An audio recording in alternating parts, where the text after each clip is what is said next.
glorious night for racing in the ChampCar iRacing series. You're watching live coverage of round 4 from Road Atlanta in the BMW M2 competition car.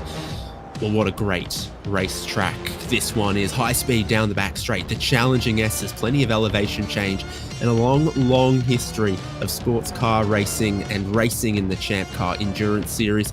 ChampCar iRacing Series is the official sim racing championship of the ChampCar Endurance Series.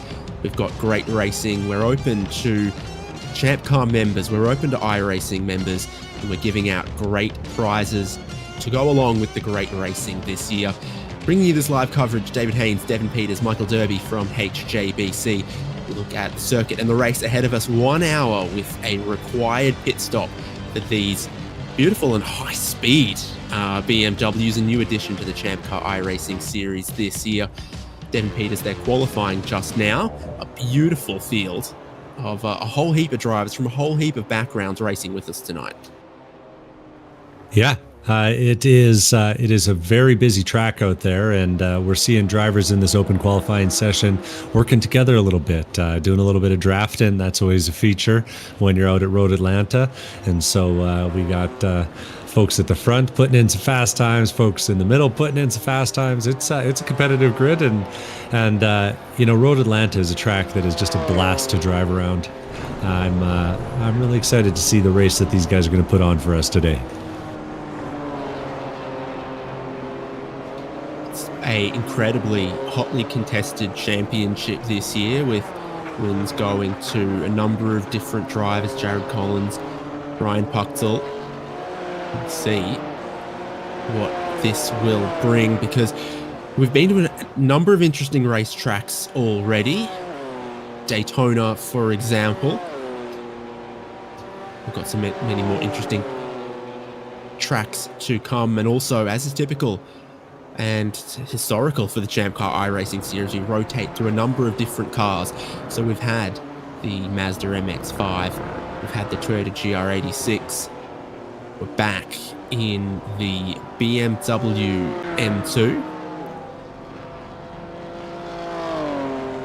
Yeah, and it's a new addition to the series. I think that the grids are showing us the drivers are liking it, but there's a few drivers that just can't quite get a handle on the ABS on this thing, and it is one of those cars that's got all that newfangled technology in it. So it's going to stability control you, and it's going to ABS you, and it's going to do everything in its electronic power to keep you from crashing it into a wall.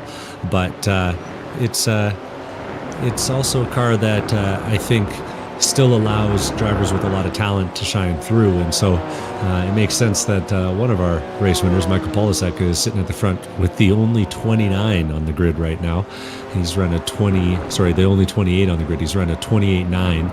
Second place, Paul Darling, also a race winner, 29.2. Then we got Ryan Puchtel and Jared Collins not far off of that.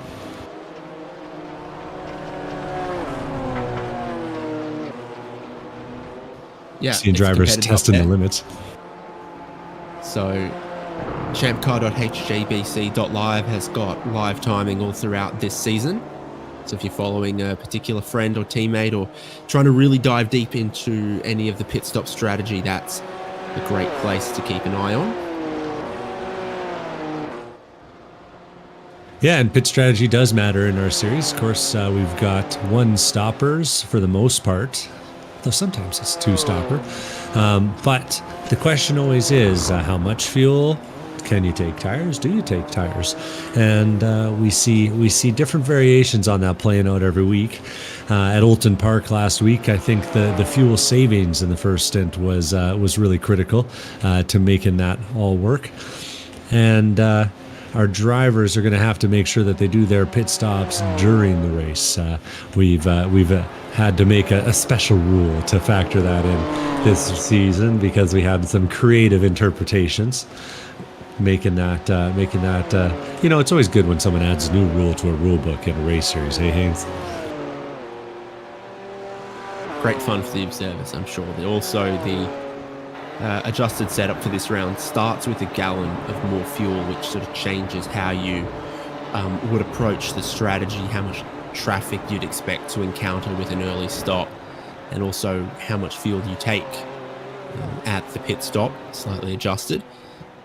Kyle Robertson inside of the top 5. This lap's not trending as an improvement for him. I think one of the things people come across with this car is they look at it and they expect it to drive like a little GT4, but it doesn't. It drives like a production car with 400 horsepower. A little more GT5, GT6, maybe GT7 when you think about the brakes.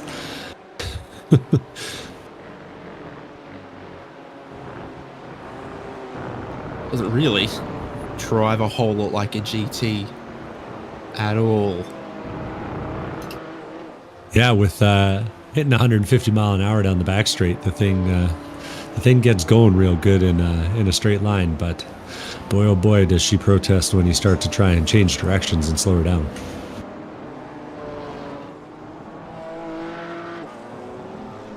So the checkered flag is waving on qualifying. About half the field are already sitting back in the pit lane regardless. So a whole heap of drivers out there looking to improve drastically.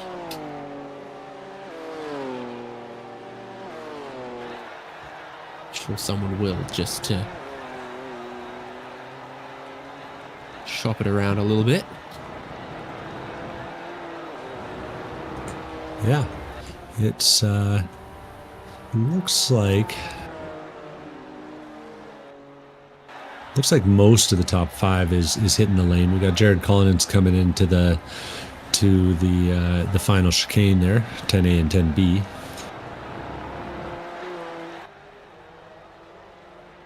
And we'll see. I don't think this one's gonna be an improvement. And it isn't quite. No, it did get close, didn't he? Yeah, just a few hundredths off. It's just about everyone here at Road Atlanta. Yeah, I think he was the last one to take the checkered flag, so the drivers are all, adjusting themselves in their seats and getting comfortable for what'll be an hour-long race here today, Haynes. Yeah, pretty quick lap around here, so we'll get a lot of laps into an hour, and of course this is a pretty quick car, pretty much far and away the highest performance car that we will see from the ChampCar iRacing series this year, with the other two being non-turbocharged, the Mazda MX-5 Miata Cup car and the Toyota GR86. Still great machines that generate perhaps even closer racing than this BMW, but the outright performance of this BMW will make it interesting across the season. And if you're watching us now, it's actually a fantastic time to join the ChampCar iRacing series from next round onwards, as we'll begin drawing prizes for drivers who attend. We'll look at the grid now that it's all locked in and there's an hour of racing ahead of us. So on the front row of the grid would be Michael Polasek and Paul Darling. Ryan Puchtel and Jared Collins, first and second in the championship, are third and fourth on the grid. Kyle Robertson and Ryan Carwile are the next row on the grid there, with James O'Brien and Aaron Brown. They're 7th and 8th on the grid. Aaron Smith and Ian Giebler are 9th and 10th.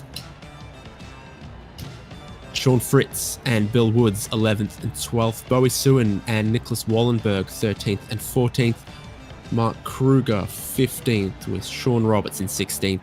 Zach Balthazar 17th, Alex Harrison 18th, Orlando Herrell 19th, and Logan Senhauser is 20th. Josh Toothman and Scott Grinnell on the next row for the two wide rolling start. Carl Guillory and Alex Albert, Matt McGee and Andre Jameson, Brian Tidd and Andy Kosick, Steve Hermé and Cameron Senhauser, 30th place. And there are 4 more drivers who set qualifying times: Kevin Collins, Cindy Pickett, Jeffrey Rockwell and John Nicholford.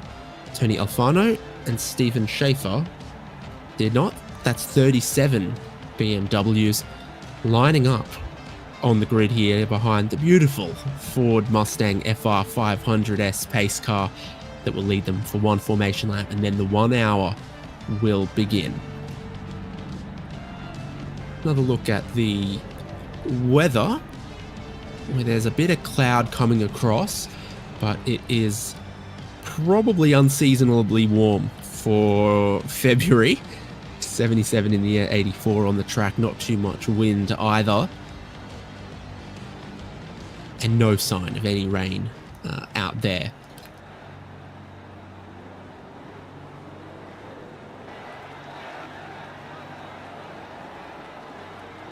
And they're ready to roll on that formation lap. A few drivers in search of a bit of tyre temperature very clearly, including Kyle Robertson. Most ambitious of everyone on this formation lap, looking for a bit of tyre temperature.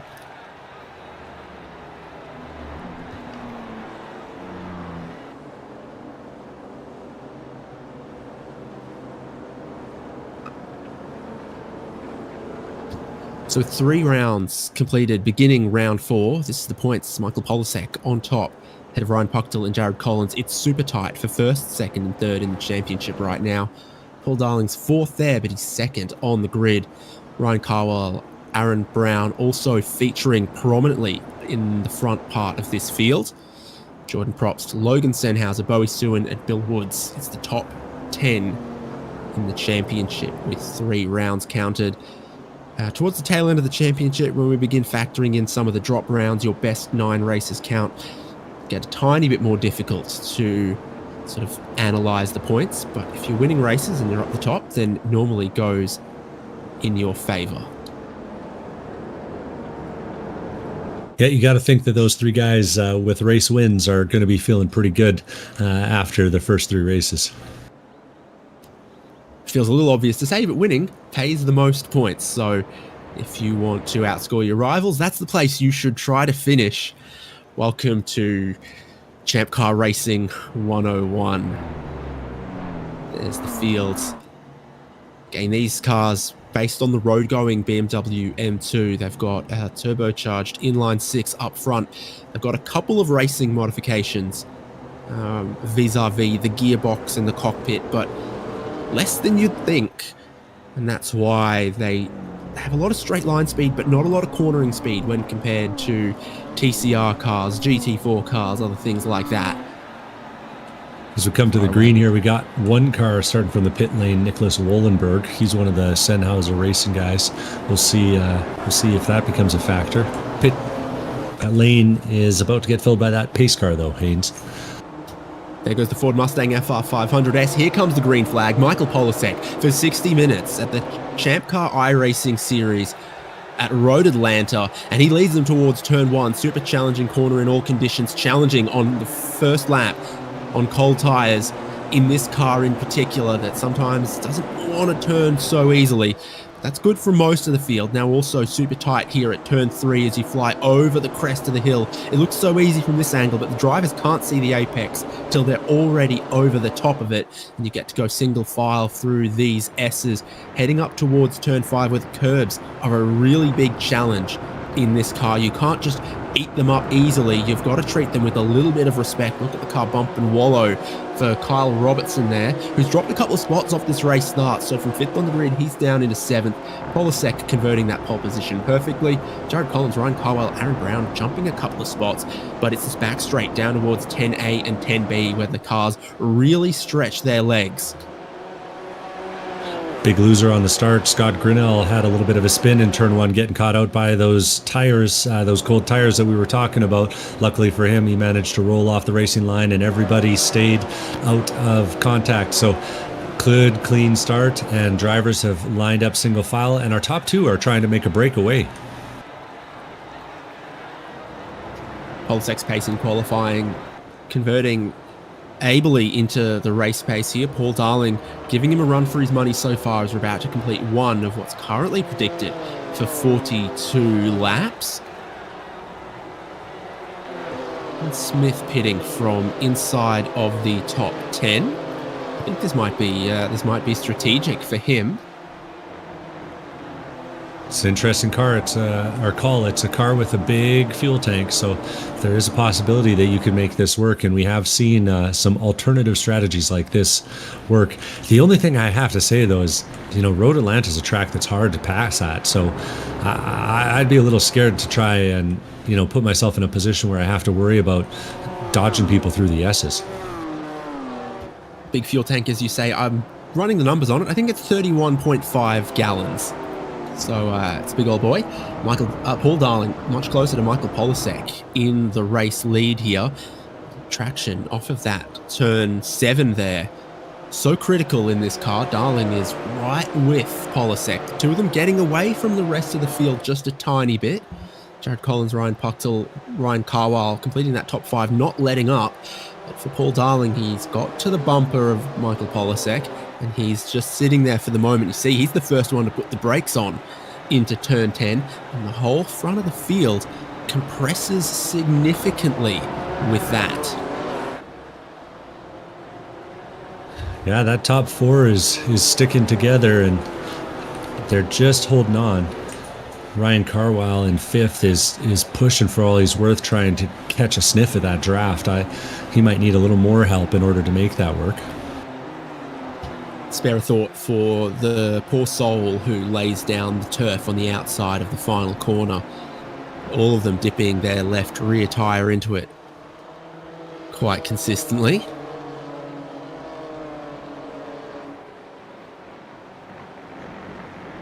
So Collins and Puchtel a little bit closer to the lead. Through the rest of the pack to complete the top 10. Sean Fritz and Bill Woods have gained a couple of positions. Bill Woods is one of the drivers factoring into the championship situation. Is that Fritz that's supporting perhaps the Dairy Association of Indiana? Oh, he's got a beautiful BM. Creative, that's what it is. Behind them, Sean Roberts qualified 16th and is up into 11th. Alex Harrison qualified 18th and is up into 12th. So this next little pack of cars being led by some big chargers, some big movers. Or perhaps that's Sean Fritz.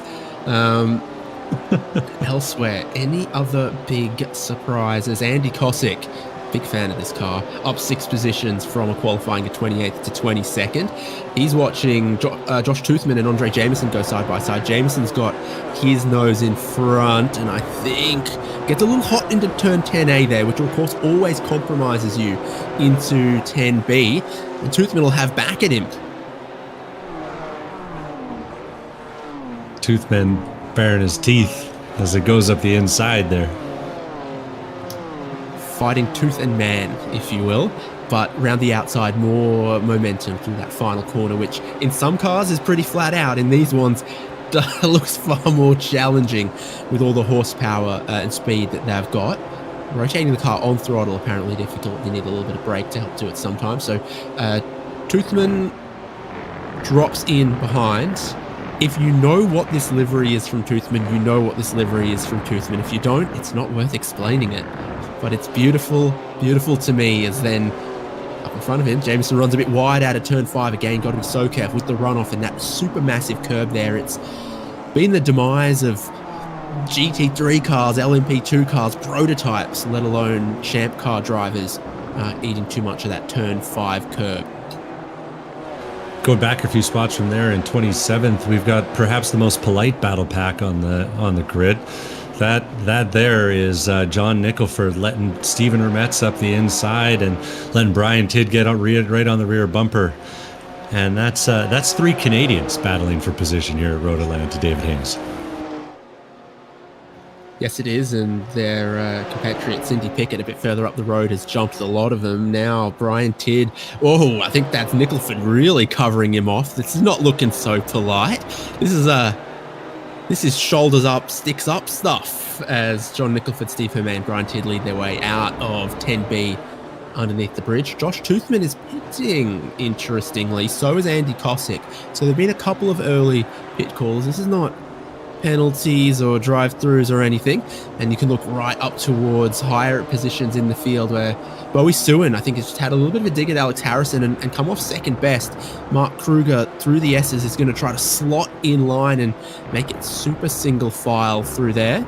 Got to try to get yourself positioned well for that left turn into 5 so that you don't run out wide like Alex Albert or Lando Herald. One of them have done just at the tailing end of this pack. Oh yeah, it was Albert as he gets down the inside, pushes out super wide, trying to stick that move on Orlando Herald.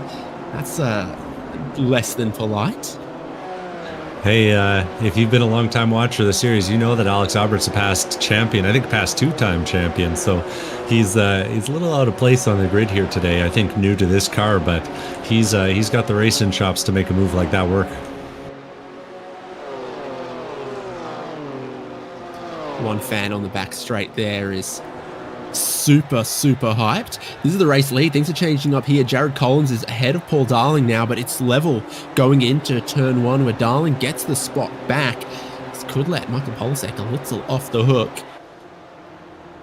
But Collins right with Darling, Pucktel right with them. Ryan Carwile and Aaron Brown have gotten a little bit closer to the lead of the race as well.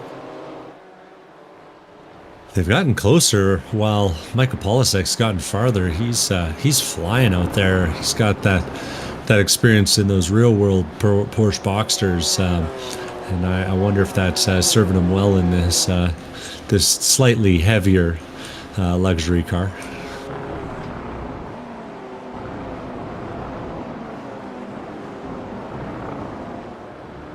Making a clean exit onto the back straight though.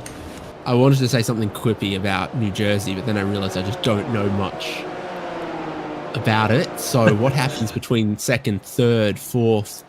Can they close in Polasek? Collins and Pucktel. Pucktel looks to the inside of turn 10 on Jared Collins. Certainly gets down there. The real challenge then is to swap the car back to race up the hill on exit, but I think that does it for Pucktel. Yeah, it was clean enough. He managed to hold that was Collins out wide, and I think keep him off line well enough. Quick one there. That was 29.3 from Paul Darling. Yeah, a bit of pace to be found.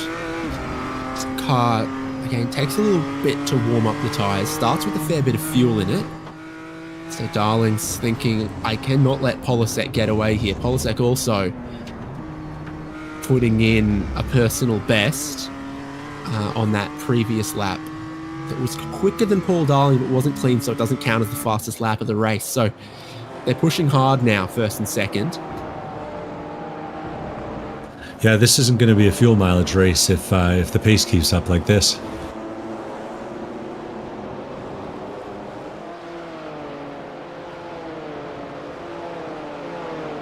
While those two are fighting, Kyle Robertson and Aaron Brown in 6th and 7th are not quite ready to be done fighting themselves. They've been real close to each other through the last few corners. We'll see if Aaron Brown gets the kind of run we're used to seeing going into 10 here. He peeks out left. He's going to get late on the brakes, and he's got just enough alongside to make an attempt at it. Oh, but it's going to be Robertson that holds the inside line up over the hill and takes it to the stripe.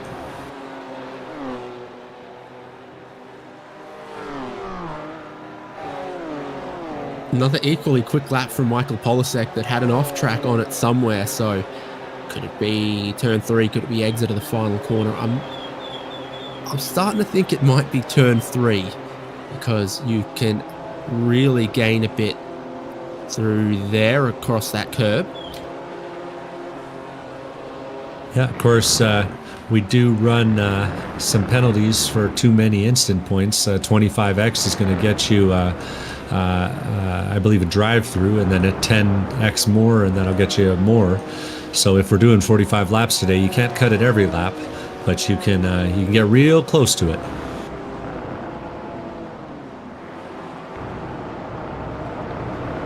There is a ferocious mid-pack battle here being led by Bowie Suin. Saw him and Mark Kruger and Alex Harrison battling at the front of it.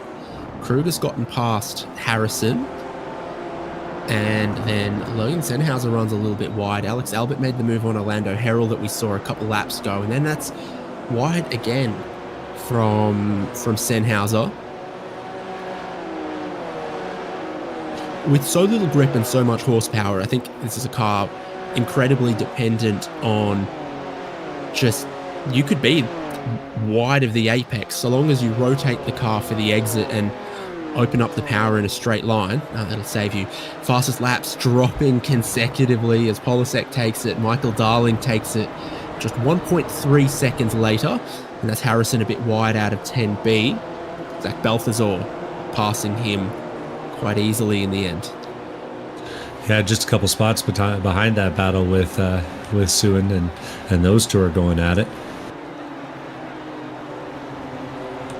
Harrison with one of those nice liveries too.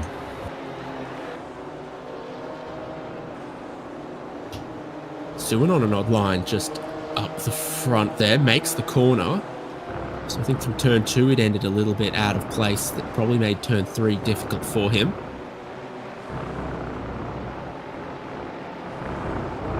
Yeah, easy to coming on song. Easy. We've seen some drivers going over telemetry and stuff in the Discord. It's good. It's good to be able to connect with your racers, your fellow racers in the ChampCar iRacing Sprint Series. But we've heard that if you get just a little too much brake pressure, you get into that ABS, and then the car really doesn't want to slow down and turn for you. And that might have been what happened to Bowie there. Sort of before that, maybe he'd ended up out of sorts through turn 1 because it was he just didn't get to the line that he wanted to go into turn 3. From one drive trainer car to another, we got Kyle Robertson holding off Aaron Brown some more. Aaron Brown's putting some pressure into turn 1. We'll see if he gets a little run here. Hard to make a move work into turn 3. But Aaron Brown has not let Kyle Robertson alone and gets a little bit cleaner line through 3.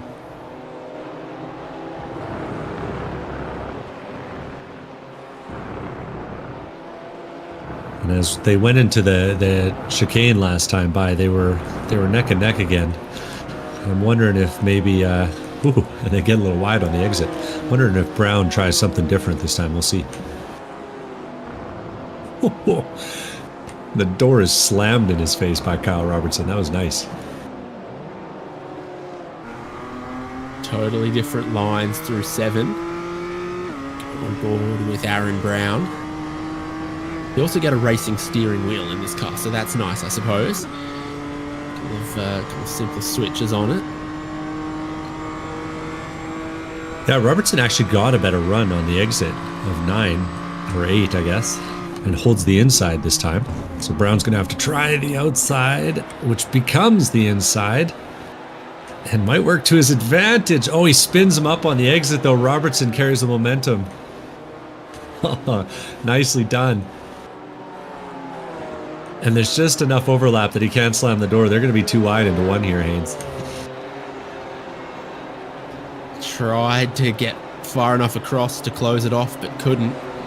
Brown goes down the inside of turn 6, has a little bit of a slide on the exit. James O'Brien gets close in behind them. So, of course, you begin to battle like that, you begin to lose a little bit of time. O'Brien joins the battle as Aaron Brown gets ahead of Kyle Robertson. You really get that British feel at this track where it's like, just flowing corners and got to really have some good momentum to make an overtake work. Especially a clean one like that.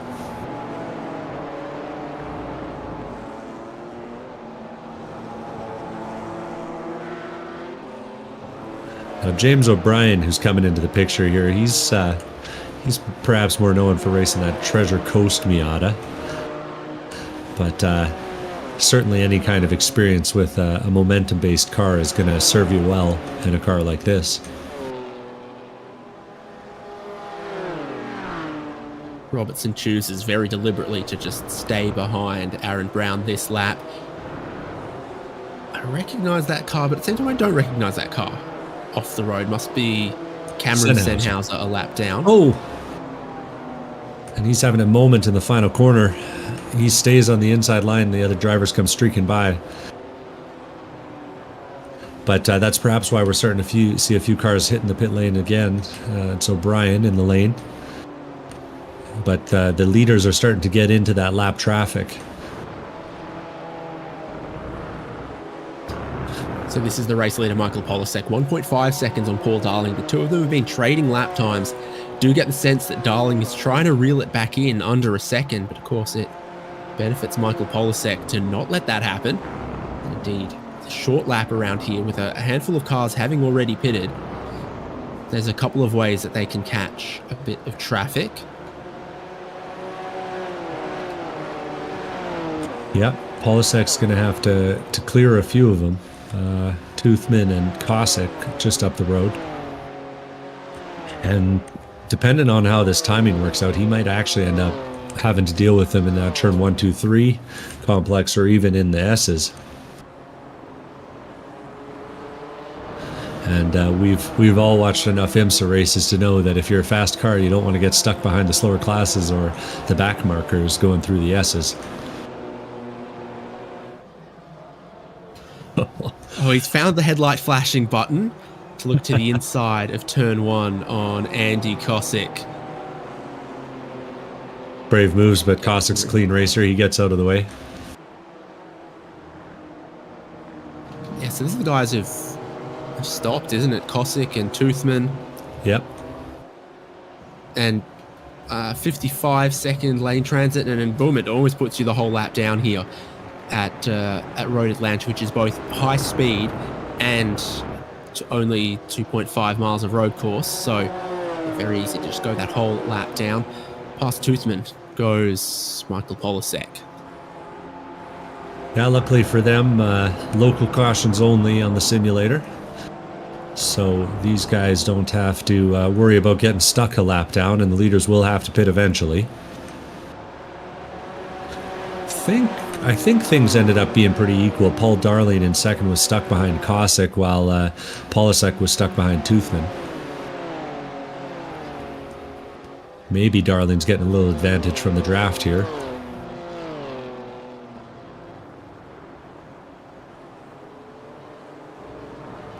It's just timing, isn't it?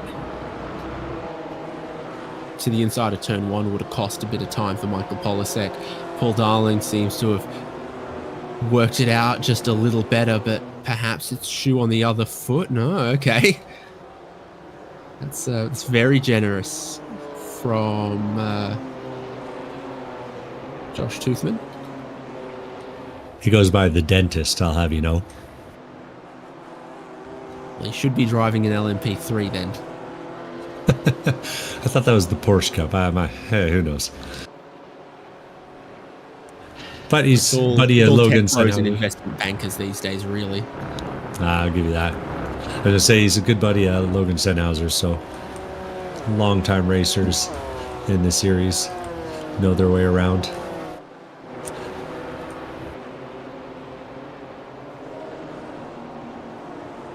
Speaking of, this is Alex Harrison. Oh, taking an alternate line there, and Logan Senhauser's going to blow by him. BMW do make motorcycles, but we're not doing the motorcycle configuration. It's gone wide through turn 3 here. So on the curb, turning in. Out of shape there, got it wrong. I think it's just on the dirty part of the track. You're braking, and the ABS kicks in, and you can't get it out of the ABS fast enough to make the corner. Aaron Brown and Kyle Robertson, 6th and 7th.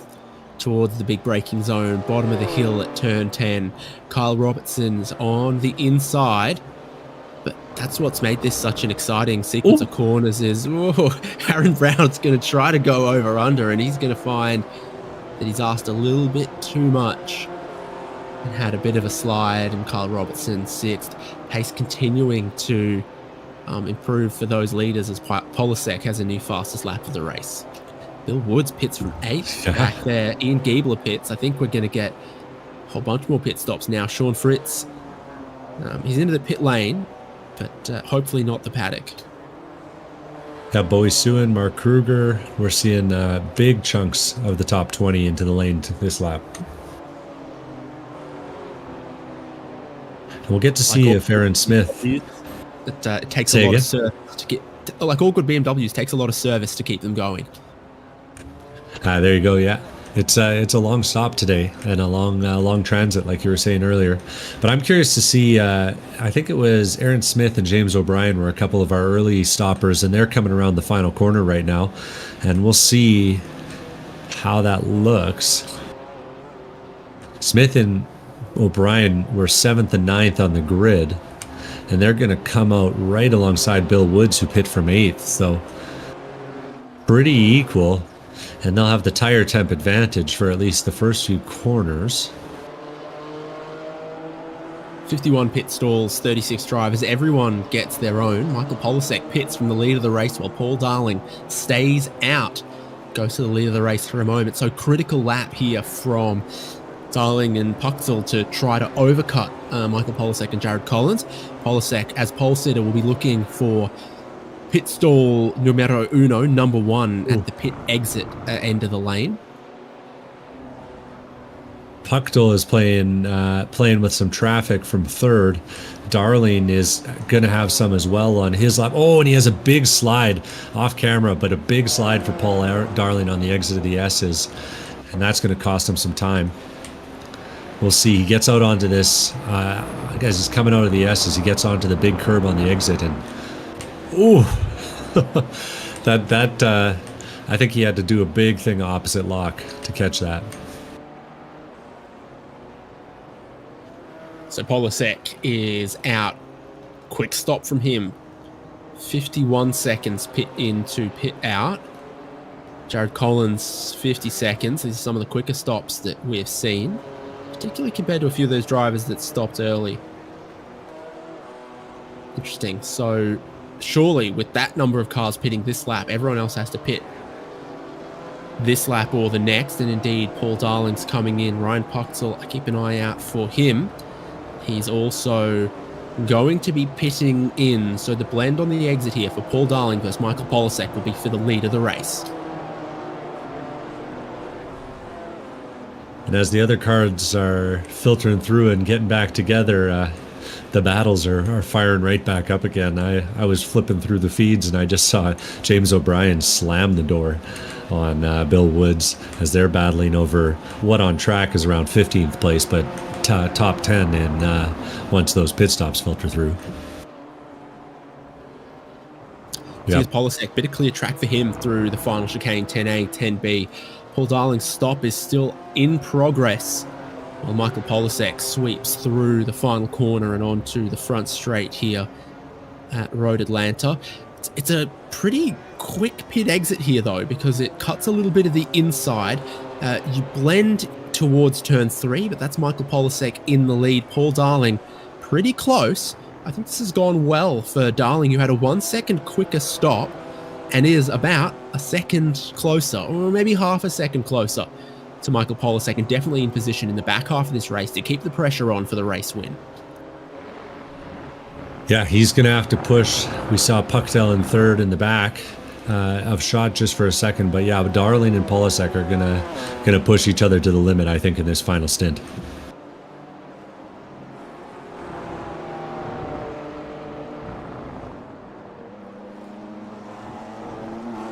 Darling taking a second to find his feet here, but if he can get the slipstream on Michael Polasek, it's pretty powerful. Keep an eye on sort of the end of straight speeds here, because it doesn't seem to have much of an effect until they get to 110, 120 miles an hour.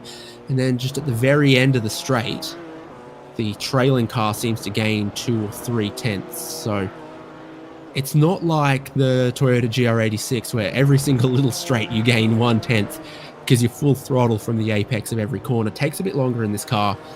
It's at the horsepower, but there is still a drafting effect, even with car with a bit more horsepower, a little bit less drag. 0.7 of a second crossing the start finish line. I think this is giving Darling a real hot shot at it. Yeah, it's the closest they've been since the drop of the flag, I think. Certainly closer this time coming over the hill than last time, and critically just up the road there's a couple of lapped cars. Kevin Collins and John Nicholford.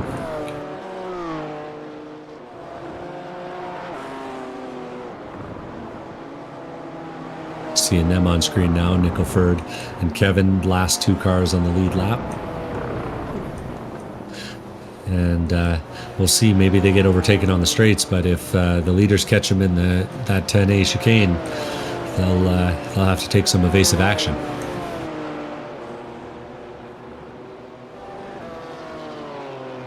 Yes, Darling still... Now he begins to close a couple of tenths just from that halfway point of the straight.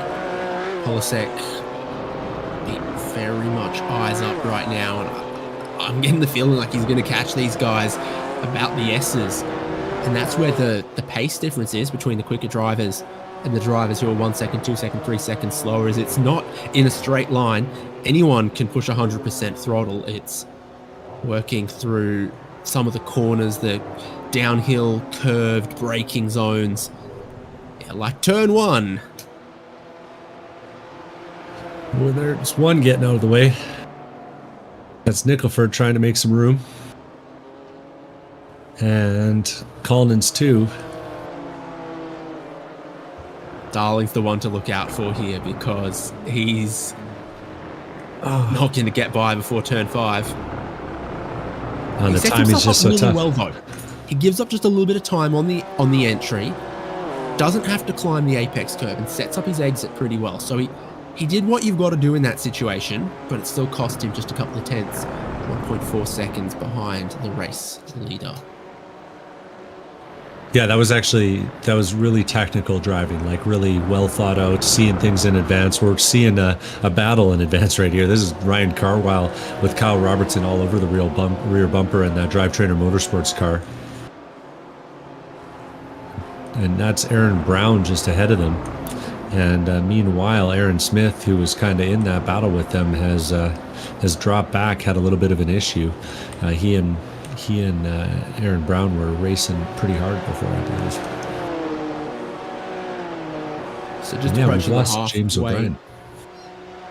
Mark of the race. And we've had a pit stop from everyone.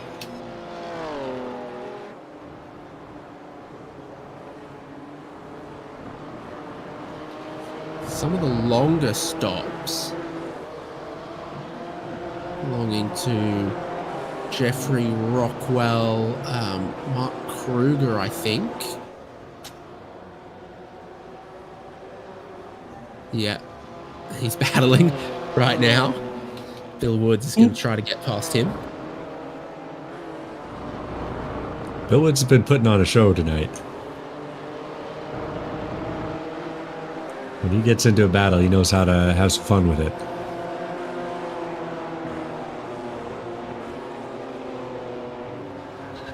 That's the joy of ChampCar. I mean, on any given weekend, you got guys racing real hard over first place, and you got guys racing real hard over 23rd place, and it's a good time. Good time to be out there. Smell some rubber, smell some gas, and drive hard for as long time. It's yeah. I'm looking forward. I'm starting to think about my next trip to the track.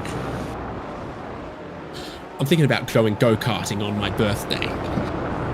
So that's... Yeah, maybe that's me. So Club Ohio, Zach Balthazar, Club Ohio, Bill Woods are side-by-side heading towards turn 6. And Bill Woods gets ahead. Down in 17th is perhaps not what we'd expect from Bill Woods, who we highlighted inside of the top 10 of the championship points at this stage. And was pretty competitive in this BMW at Daytona earlier in the season as well. Yeah, it was 3 laps ago. We were off camera, but coming out of turn, the final turn onto the front straightaway, he just got 2 tires in the grass and then had a bit of a spin that awkwardly put him off the racing line on the front straight. Just wasn't able to get the thing turned around very quickly, and it cost him a lot of positions. So he's racing his way back up through the field now.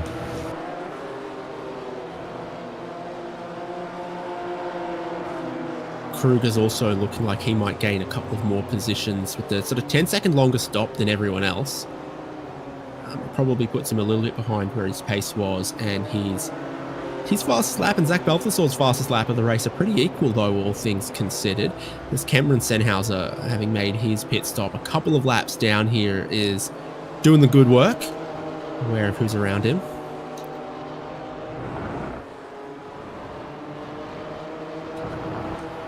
This is the race lead. It's down underneath 1 second. There's still plenty of traffic going on for Michael Polasek, with 36 BMWs out on the track and 34 of them still running. And a sub 90 second lap time around here. That is flying. Is that Darling paint job a reference to anything, Haynes, that you can think of? I really like it. Not that's immediately clicking with me.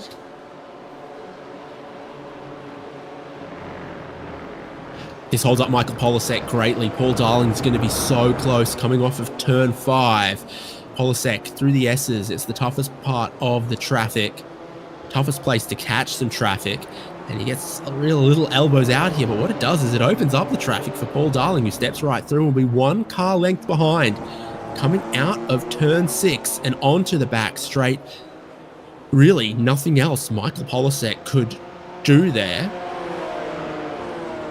And he sees a little bit of his lead evaporate. 26 seconds on the, or 26 minutes on the clock, and suddenly we got a race again. Boy, howdy, do we have a race. Paul Darling's looking to the inside for the race leader, at least just showing his big BMW nose and its large sniffing grill that goes along with it. And if he can set up Polasek to start defending a little bit, then it can really work to his favor. Nothing to separate them now. Crossing the start-finish line. Pretty clear track out front for Polasek and for the both of them. But once you've got a guy within 1 second, then they're getting the slipstream. They're gaining a couple of tenths of a second for free. And there's only a couple of tenths of a second to separate the pace between these drivers. So it really puts Paul Darling right in the window to stay latched to the race lead. Well, and there is also the little matter of their pit stops. Darling might be just a tad underfueled here. He had a second shorter stop than Polasek did. So maybe he wants to hang out in the draft for a little bit here. We'll have to see.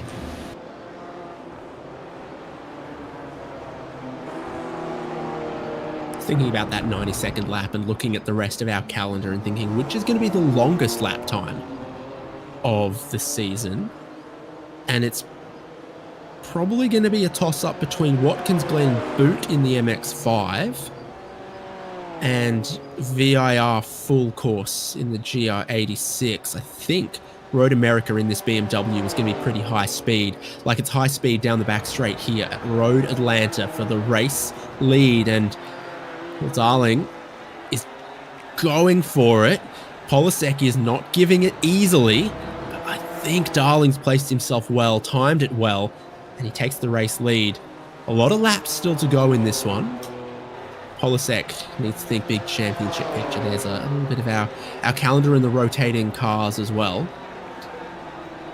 Yeah, it's a wonderful calendar this season, and with the race season happening over just a few fewer months, I think we're seeing a lot of drivers really excited to make every single race. Paul Darling and Michael Polasek giving us the battle we deserve, though, for the championship right now.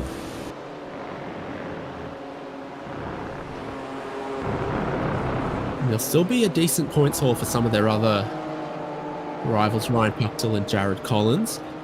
Been a bit of drama at 10A, 10B, the battle between Ryan Carwile and Aaron Brown. Oh. I'm looking at Sean Fritz and Ian Giebler. I think they get through here clearer. We'll see if we get a shot of the other one. So Aaron Brown in grey. Oh. He does get loose, come across and tag Ryan Carwile's rear quarter, sending him straight into the concrete. Yeah, and that's a hard hit. That car is written off. Luckily for everyone, it stayed stuck to the wall and didn't bounce back. Oh, Paul Darling gets lucky. 4 tires off on the exit of the final corner. And that puts Polasek right on the rear bumper. Maybe feeling a little bit of pressure. These two are 8 seconds clear of the rest of the field, so what was a pretty close top 5 initially has actually spread out pretty quickly.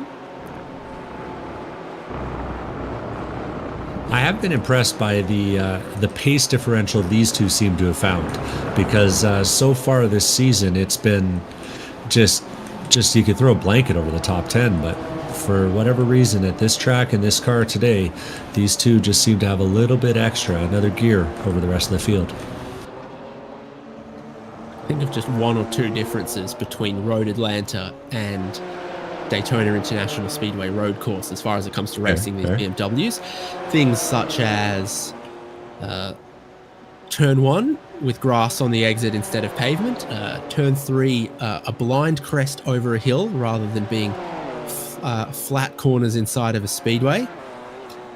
Things to think about that make this track so well known and revered, and a track that drivers really want to race at, because it is a track where the driver makes a difference.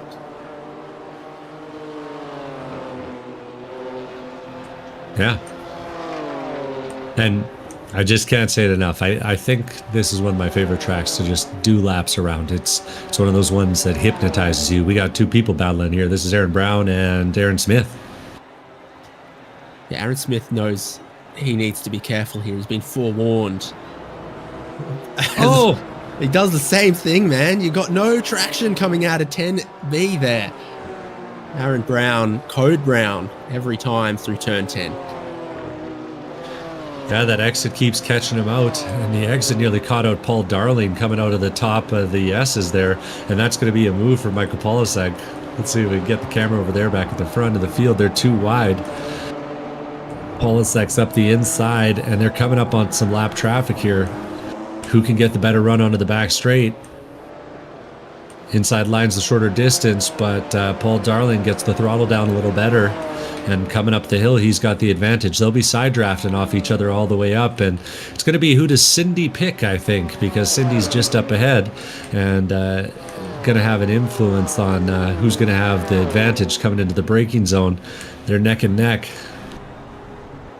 This might be a preview of the last lap. Paul Darling's getting a little bit, but Polasek's getting it back. And as they come over the hill under the bridge, Darling gets the run, and he clears him. So mark 1 for Paul Darling, yeah. Yeah, a little bit of the seas open there as well, as one of the cars in front makes a second pit stop. Carl Guillory and Cindy Pickett both making second pit stops in this race. Guillory, because he's got a meatball flag. As for Cindy Pickett, couldn't tell you, except for maybe scared by the sight of Paul Darling and Michael Polasek barreling down the back straight and in towards turn 10. So the next group of cars to go a lap down is Scott Grinnell and Cosick, Jeffrey Rockwell there as well. The leaders are too wide again as they come up on him. This makes it even more difficult being lapped. You're like, I want to stay out of the way, but I can't stay out of the way of 2 cars battling side by side without playing a little bit of favourites. Michael Polasek back into the race lead. Wow. Yeah, we're seeing some of that crafty driving again. Darling realizes that staying on the outside's a losing proposition, but drafting might not be. And after getting a start in the series last season, Darling is really starting to show that he's got what it takes to compete for wins up here. This is good stuff. Polasek's given every button on his steering wheel a go. He's flashed the headlights. He's done the wipers. Next, he'll be changing the radio. In the background, that was Andre Jameson trying out the whole front straightaway. Keeps it pointed the right way, though. You'll see here what happens when you run it a little bit wide on the exit of 1. Using some of those drivetrainer motorsport skills to catch it, I think. Gets a little loose. Tire in the dirt. Neutral throttle, steer it gently back into the pavement, and keep the very expensive car out of the wall.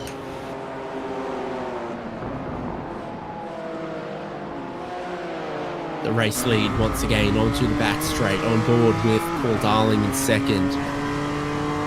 Now, we were on board with someone else earlier who stayed in 5th at the end of the straight. I reckon Darling is a 6th gear man. So we're about to see as he closes in a little bit on Polasek. Oh yeah, you know he is. 6th gear down the inside, looking for the race lead. Nose in front at the big braking zone. And race leading. Yeah, and he just parks it up. Polasek has a bit of a slide on the exit, so Darling's going to get the run over the hill. And a few car lengths clear at the line.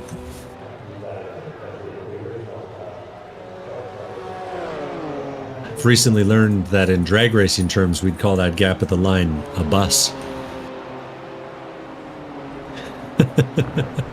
Okay.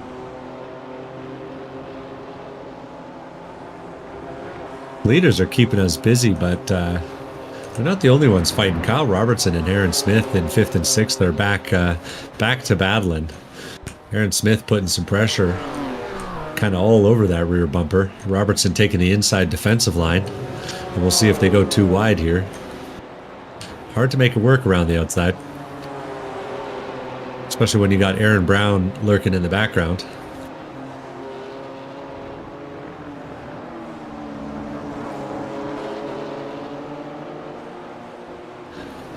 Aaron Smith's done a lot of racing with us over the years. So he's a driver that I think has at least a race win in the history of the ChampCar series.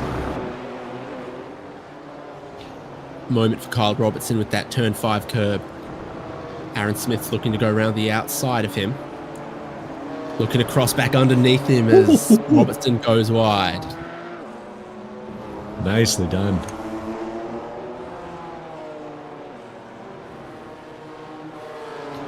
"15 minutes to go. Sun lower. Race lead closer. Paul Darling ahead of Michael Polasek. Aaron Smith, Kyle Robertson, Aaron Brown. It's down the back straight with Aaron Smith going to the left to defend. Kyle Robertson looking to go around the outside. Aaron Brown doesn't know what he's doing. He's trying to pick a winner, and he gets it. The outside line treats him well on the exit of 10B.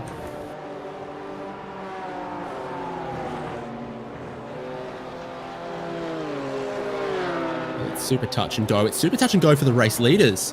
They've just caught traffic on the exit of turn 5 that sort of nearly got Ricardo zonted, split either way. Polasek and Darling weren't sure which way to go and were caught in behind. Okay, that sorts itself out. Ryan Puchtel in 3rd place has caught 2 seconds on these guys, by the way. He's still 6 seconds back, but something to think about. Don't say anything. The leaders will keep racing. No, but Puchtel's been having one of those good races that's real quiet, while the leaders have having one of those good races that is, white knuckling on the steering wheel. So Polasek and Darling is sort of willpower and Colton Herder, while Ryan Puchtel is real sneaky Alex Palou back there. It's the kind of race he's having. Sounds a bit like it to me, yeah.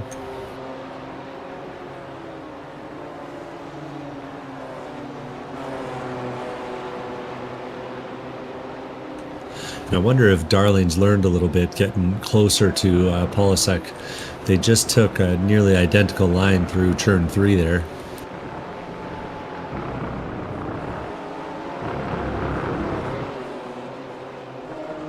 Darling willing to get out into that dirt pretty consistently on 5. Yeah, the gravel redistribution out of turn 5 is getting significant. Yeah, snowbanks up here. That's what I'd call that. The amount of gravel they've put down. Quarrying a bit of aggregate. There you go. There you go. So 22nd place Andy Cossack is next in the leader's sights.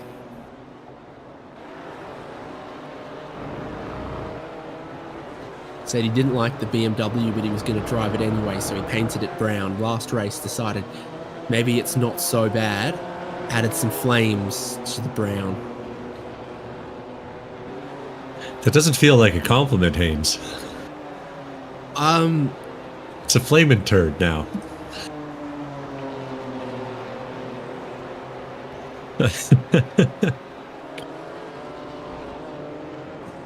It's certainly no mint. Not compared to his other vehicles, anyway.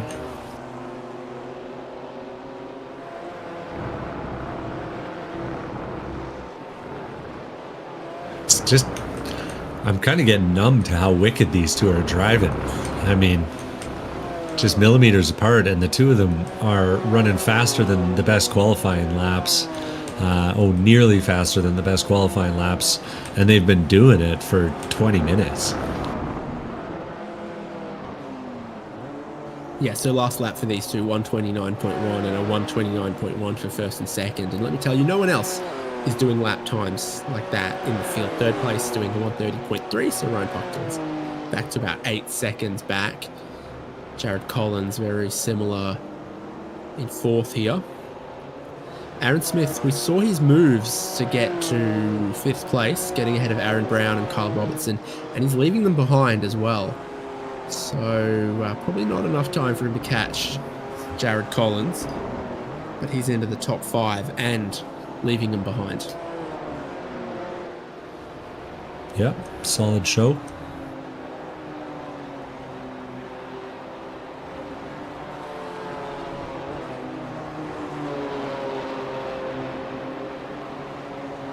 But it's really all down to these two.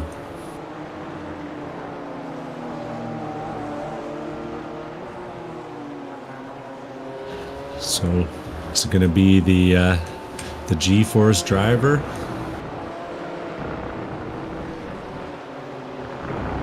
Or is it going to be Darling?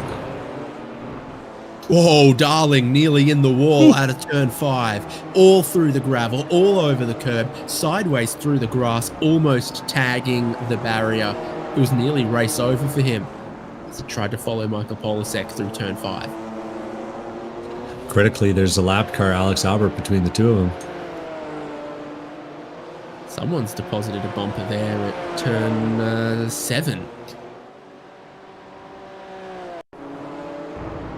Hearing on the radio that it might have been Alex Harrison. We'll see it here, or maybe we won't. He has a little bit of a blink, a little bit of a moment, and boom, hits the inside wall. Easy to do when you're trying to put 400 horses down to the ground and one of those tires is on a curb.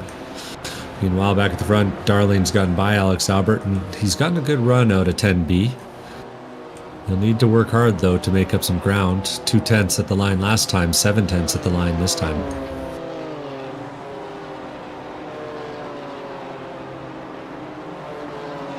Surprised to absolutely no one. Alex Harrison is pitting again.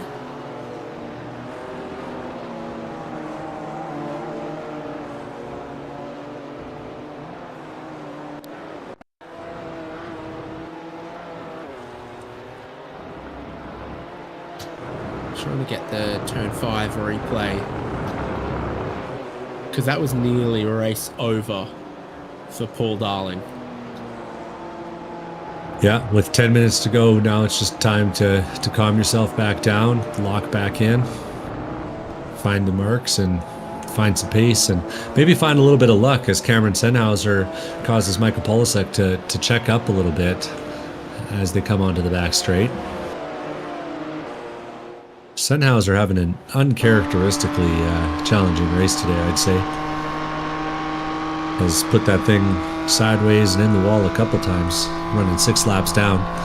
And those poor kittens watching the race leaders go by once again. Oh! And I saw sparks there.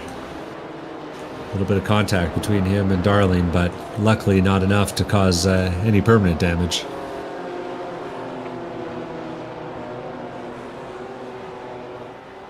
Not sure if he thought that Tall Darling wasn't going to go there and do that.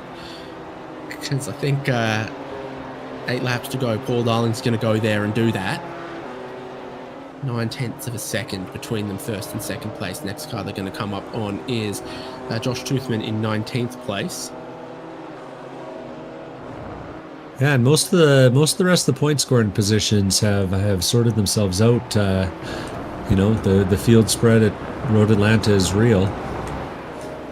Paul Darling running through the dirt, but so does Polasek that time. A little bit uncharacteristic to see him that far out.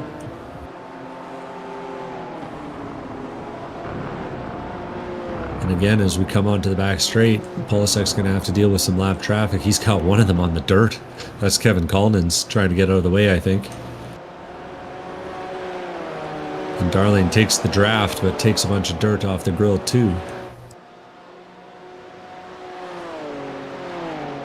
Bit of overcast cloud comes across. Heading into the late afternoon.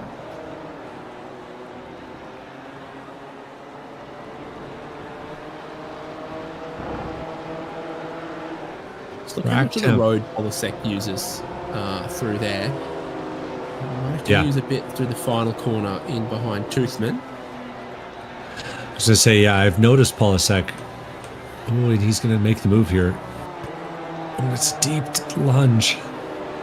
But he makes it work. Now, will Toothman jump out of the way for Darling or no? He's going to stay on his line, as he's entitled to. Gets out of the way on the next corner. I think that did help Darling, though, overall. Darling was nearly 1.1 at the line.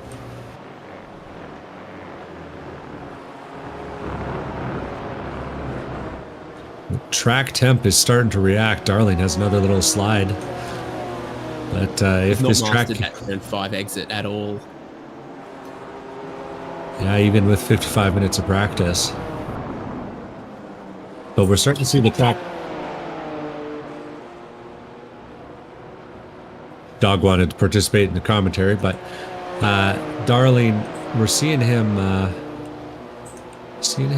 trying to close it down, but Polasek just really seems to have an extra gear. A little bit of smoke up ahead. We got Ian Giebler with the blown motor rolling through 10A as the leaders come up on it. Not sure Giebler will have the go to get up the hill, and he doesn't. That motor blows. Gets out of the way, though. Tough end to his day. When you get a look at one of these cars with the front grille off, there's radiators everywhere. It's like a Porsche Carrera Cup car with the radiators in the front corners, in front of the wheels and everything. So it doesn't surprise me that you have a front impact and do a lot of damage to these cars.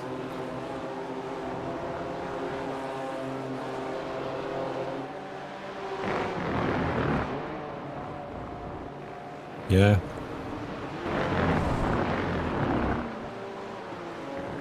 So that turn 5 is the challenge corner. Look at your race leader sliding a little bit just as the car catches the curb. And when you catch it just right, it's magic. When you don't, it spits you into the wall. Darling had a little bit of the magic that time. I think he just, by my relative timer, that was 3/10 through there this time. Maybe the slide from Polasek was a little unwanted and a little suboptimal. Well, these two continue battling for the lead. A battle's forming over 11th. Sean Roberts, Bowie Sue, and Logan Sennhauser, Bill Woods. I think Woods has been catching a fair bit. Oh, what a spot he finds himself in here behind Logan Sennhauser. So there's a car that they've been lapping that they've just caught. Now you see Sennhauser in black and purple just in front of the sort of very... It's a bit Ken Block almost. Yeah, it's doing a bit of that. Not sure what energy drink I want, but I want to buy some markup highlighters.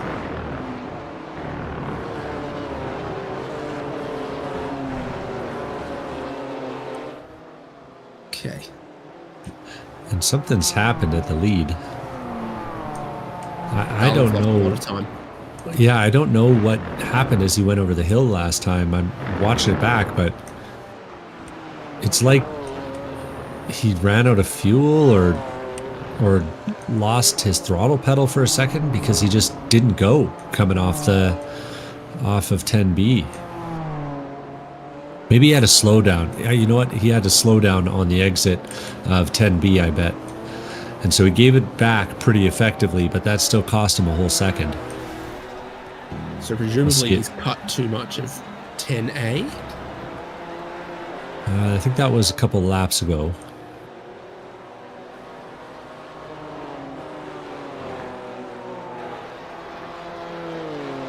I don't know.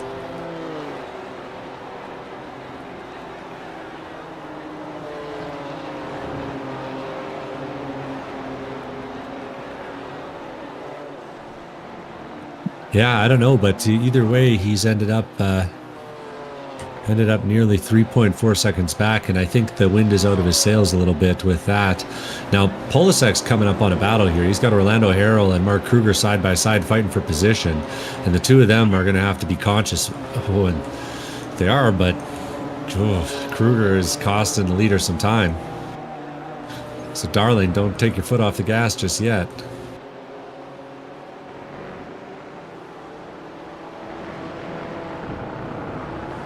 No easy way to pass between turn 3 and turn 5 through those S's. Now off turn 5 is where Polasek is very quick. Normally. Yeah, and a half second back helps, but it's not enough when you're 3 seconds back.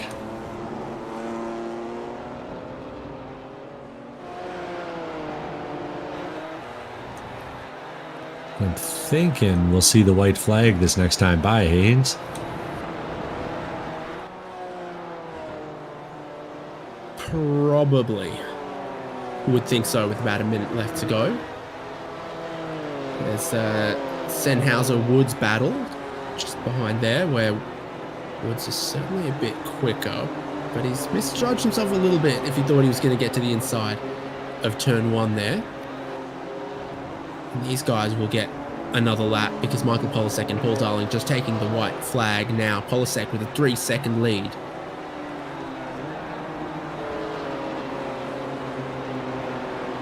Yep, Zach Balthazar up ahead.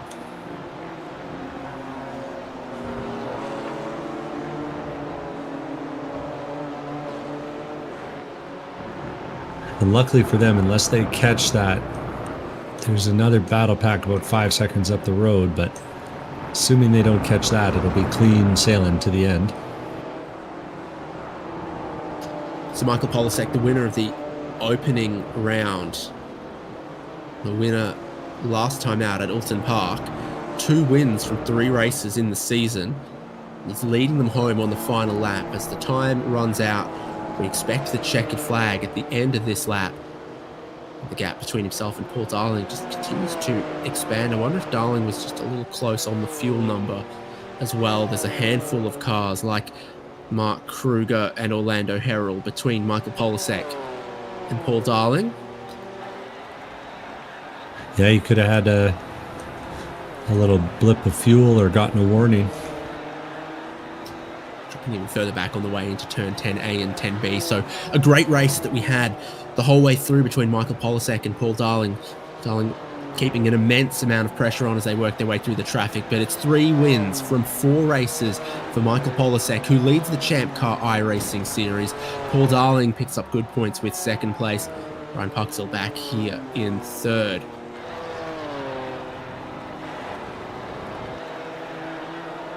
Yeah, Puckdell gonna takes the flag. Jared Collins driving that Taco Bell right underneath the line. Aaron Smith has a bunch of space back to Kyle Robertson, who you can just barely see in the back of the shot in that drive trainer car. 2 of them will take 5th and 6th. Aaron Brown coming to the line with James O'Brien behind. Those 2 split up after some earlier dramas. Sean Fritz, Nicholas Wallenberg are looking like they'll be clear to the line as well to round out the top 10. The real battle right now is between Bowie Suin and I think Logan Senhauser. No, who's that?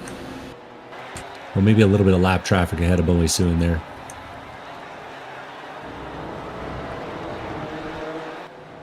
And those two will take 11th and 12th. Roberts and Bowie Suin was a little bit closer, but Roberts is well ahead now at the end as they all take the checkered flag. And Senhauser's going to be the last one to take the checkered flag on the lead lap. So 36 starters, 34 finished the race, and I think 32 of them classified, maybe 33. And only 14 of them on the lead lap. So it really just shows the pace that Polasek and Darling were able to put together. That was a hell of a race from two pretty impressive drivers as we watch Polasek come around to the pit lane and make a restrained entry. Well, I don't think he can turn the traction control off, so what else is he going to do? Looking at the results now that everyone has taken the checkered flag, Michael Polasek, as I said, third win from 4 races. Paul Darling and Ryan Puchtel on the podium with him. Jared Collins, Aaron Smith, Kyle Robertson, Aaron Brown, James O'Brien, Sean Fritz, and Nicholas Wallenberg, the top 10. Wallenberg, the biggest gainer of them there, qualified 14th. Aaron Smith qualified 9th and finished 5th, so a couple of good performances, sneaking into some really handy points inside the top 10. Sean Roberts, Bowie Suin, Bill Woods, Logan Senhauser, Zach Balthasar, Mark Kruger, Orlando Herald, Josh Toothman, Alex Albert, and Andy Kosick completing 20th. And Ryan Carwile, Brian Tidd, Kyle Guillory, Steve Hermé, Ian Giebler, John Nicholford, Cindy Pickett, Alex Harrison, Kevin Collins, Scott Grinnell, Andre Jameson, Jeffrey Rockwell, Cameron Senhauser, Matt McGee, I think was the last driver that will get counted as a finisher. Tony Alfano and Stephen Schaefer, I think we just didn't see in this race. Yeah, set some laps in practice, but didn't take the flag with us today. But that's all right. The ChampCar iRacing Series, of course, open to anyone, not just ChampCar members, and anyone can have their shot at winning some Champ Bucks. Credits towards racing in the Real World ChampCar Series, which is the easiest way to get into a real world race car and go racing. Have a great time and check out some of the coolest tracks in North America has to offer, including Road Atlanta, as we saw today. Of course, that race is already done for this season, but they'll be back there again next year, I gotta think. Let's have a chat to the guys then, shall we? Finishing third was Ryan Puchtel, Devin. And Ryan, it was a quiet and lonely one after some early action there, but a really clean race from you today. Yeah, for sure. Kind of out in the middle of nowhere, towards the middle of that race. Was kind of expecting the usual fuel save strategy from everyone, but just seemed that that wasn't the case this time.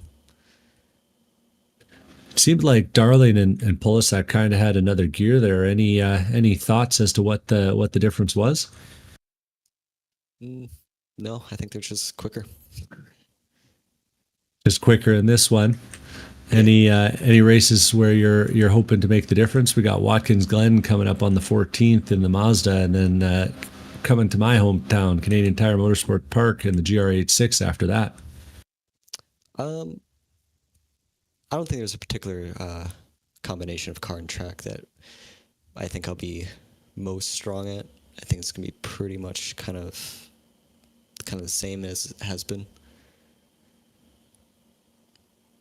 Well, it's been a pretty good start to the season for you. I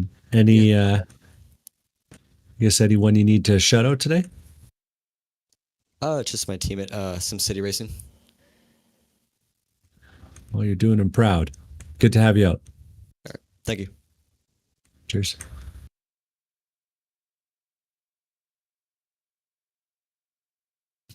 Let's go up another step.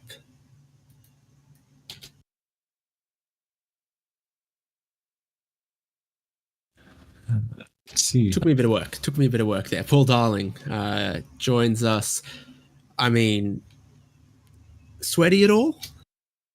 Oh yeah, that was a very intense race, but I don't think I ever really had Polisek. It would ebb and flow. You guys traded the lead a couple of times. Was it sort of that magic 1 second was a bit important? Yeah, I think he had me on pace by like 0.2, but I could, as long as I was within 1 second, I could close up to him in the draft. The lap traffic was a huge factor today, but it was pretty even for us, but it kind of kept me in that 1 second area. Every time I'd like close in, then we'd have to spread out again. Yeah, it was a really intense race, but once again, first loser. Little birdie tells me that you're a bit of a BMW super fan. Oh, I don't know about that. I just have 2 BMW race cars, but I also hate BMWs, so just the price was right. I'll say that.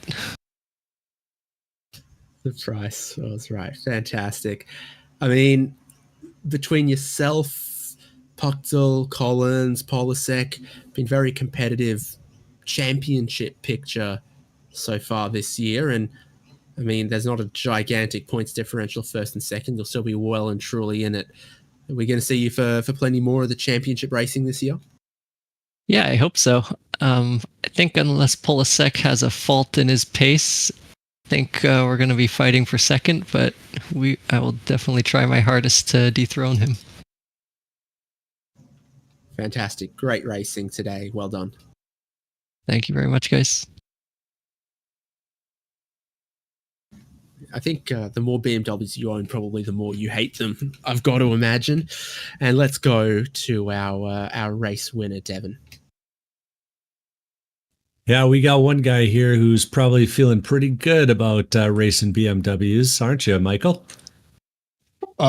This car at this track was honestly a very terrifying experience. You kind of drive this car in the way that you suggest an input to the car, and then the car will kind of do what it wants with it.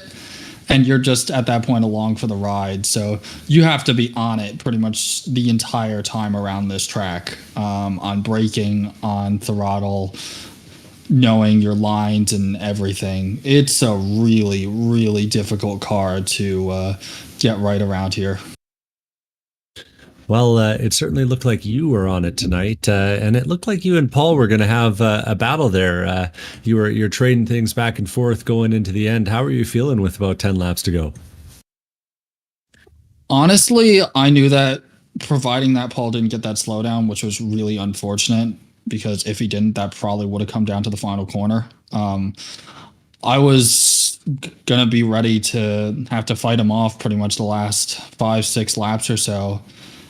And unfortunately, once again, he got that slowdown. But it was just a matter of dialing back my throttle inputs, because I was putting in way too much throttle for a lot of the corners early on in the race, and just keeping it smooth and consistent. And fortunately, that was enough for me to win the race. The paddock's been back and forth on this car. So is that the tip? Smooth and consistent wins the day in this thing? Pretty much. You can have some control over the car, especially under braking. If you don't go too far into the ABS, you need to be very careful with how much brake input you can put on while trail braking, keeping the brakes into the corners. And then once you get past the apex, you need to be on throttle and using the throttle to rotate the car. If you don't, then the car will just simply go straight. This is not an easy car to drive, and it's definitely not my favorite car, but I guess the skill gap that this car creates was something I was able to use to my advantage. Yeah, I was going to say you could have fooled me, Mister Not My Favorite Car, with 2 wins and 2 races in it, and 3 wins in 4 on the series to start it out. Got to be thinking that that championship trophy starting to look maybe a little bit, a little bit less fuzzy off in the distance. Well, we just got to take it one race at a time. It's a long season, lots of cars, lots of different racetracks, and that really affects how you approach each and every race, especially with how draft heavy all the cars are. You just need to play your cards right and be in the right place at the right time. We're going to see you playing your cards right in the Mazda Miata at Watkins Glen. Oh, definitely. I'm definitely looking forward to that race. It's one of my favorite tracks, and the racing is going to be pretty ridiculous, especially after the pit stops with how draft heavy that track is. Well, looking forward to seeing you out there, and looking forward to seeing you drafting away. Anyone you need to shout out tonight? Definitely. First of all, thank you to all my friends and family watching tonight. Couldn't do this without them. Thank you to Track Level Up as well for all their support. And thank you guys and ChampCar for putting on such a great broadcast. And also thank you to Paul Darling for being a great opponent to race with in whatever series, whatever cards. He's always been very clean and respectful, and we've had a lot of good battles on track. Thank you for putting on a good show. Thank you very much. Exciting to hear from our podium after pretty exciting round 4 of the ChampCar iRacing series here at Road Atlanta. Polisek and Darling going back and forth. A lot of respect between each other, but obviously plenty on the line, and both are racers they want to win. They'd probably want to win if there was nothing on the line as well, based on what I've seen from those guys. It won't be too long till you can get your next fix of the ChampCar iRacing series. Round 5 is May 14, Watkins Glen in the MX-5. That will be one to watch, I think. Maybe we can get 10 cars for the race lead there, the way that those cars typically race each other. Congratulations again go to Michael Polisek, the race winner. It's not too late to join us in the ChampCar iRacing series. Every 4 rounds we draw a prize. So if you join us for round 5, 6, 7, and 8, you'll be in the draw to win some ChampCar, Champ Buck prizes. So forum.champcar.org, or find us on Discord or on iRacing. We'd love to have you.